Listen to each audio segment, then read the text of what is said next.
So let's start with a very common question. When is planning permission required for a deck?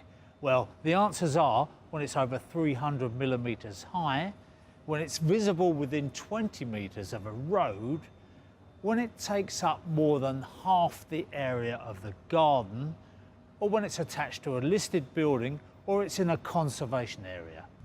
Decks also need to comply with building regulations, and that means that for decks up to 600 millimetres high, you need a 900 millimetre balustrade.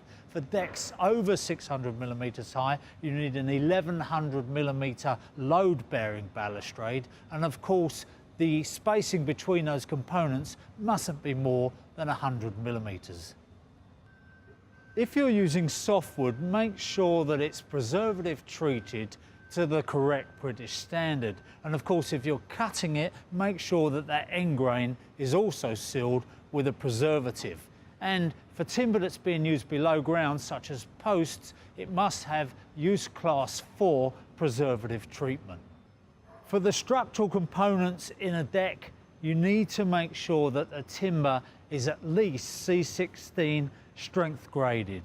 Now, if it's over 600 millimetres high, or it's commercial or heavy duty domestic, make that C24 as a minimum.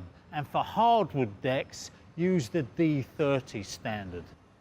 Some people don't realise that certain preservatives can be corrosive to fixings. So it's important when you're fixing a deck that you use either stainless steel fixings, high quality carbon steel, or hot dipped galvanized, and don't under any circumstances mix the metals, because that can cause corrosion. And when you're fixing, make sure that you're at least 25% in from the edge of the board to prevent splitting. And finally, just a few tips on construction.